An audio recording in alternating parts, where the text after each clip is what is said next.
The United Kingdom joined the European Community on the 1st of January 1973, along with Denmark and Ireland. Since this was a controversial decision, a referendum was held in the UK 2 years later. It was the first referendum on whether the United Kingdom should remain part of the community. The result was that 67% voted in favour of continued membership. After over 40 years, another referendum was held, on Thursday the 23rd of June 2016. The question was the same. Should the United Kingdom leave or remain in the European Union? But this time the result was different. The Leave vote won by 51.9% to 48.1%. The Leave movement prevailed right across England and Wales, winning in large northern cities, including Sheffield and Birmingham. The Remain movement instead dominated in London, Scotland and Northern Ireland.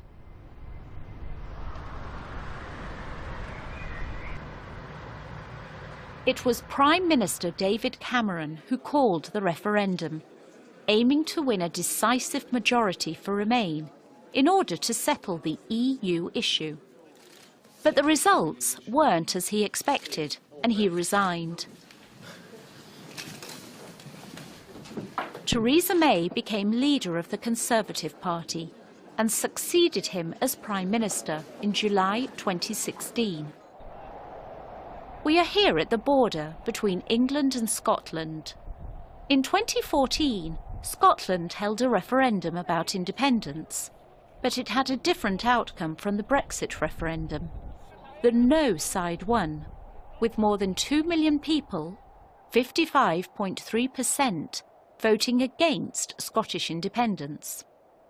Could you make a comparison between British, Scottish and Italian cultural identities? It's very difficult for Italians to grasp the notion of a Scottish identity. It's much easier nowadays, disastrously so, in the time that we are doing this discussion, just after the referendum on the European Union. But I have to explain to Italians that the country they called England, Inghilterra, doesn't exist, that the correct title is the United Kingdom of England, Scotland, Wales and Northern Ireland.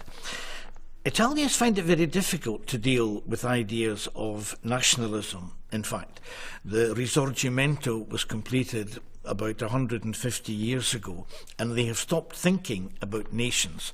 There have been developments all over Europe. So the first thing is to recognise that Scottish identity is different from British identity, and that it's not the same as Sicilian identity or Lombard identity, that it is actually a national identity. Do you think there's a difference between Scottish and British identity? There can be for a lot of people. I think it's two different things. A lot of people feel Scottish and British, and some people feel more Scottish than British. Myself, my parents are from Northern Ireland. I was born and grew up in England, and now I've lived in Scotland for 10 years, so I have a mix of identities on these islands, so I feel both. Do you feel European? Yes, I do, very much so. A lot of my friends and colleagues are from Europe, and I don't really view it as a foreign country, which I think some people do. We talk about going to Europe as if it's some kind of weird and exotic place, but to me there's not much difference between, say, going to Macedonia or going to Cornwall, for example, apart from the distance. Do you consider yourself to be English or British, and what are the differences between those, do you think? That's an interesting one, actually, because I remember talking to my mum about this when I was a child and filling out forms, and she always said, you're born in England but you're British. So I think to me almost the terms are quite interchangeable. I think maybe it's a bit easier if you're English. I think maybe if you're Scottish or Welsh, you perhaps tend to have a stronger sense of that part of your national identity. I suppose predominantly English, but I'm not really that fussed. Do you consider yourself to be European? Yes, after being English or British, but yes, I do consider myself to be European. And what does that mean for you? I suppose it means being part of a wider group, looking outwards and embracing other cultures.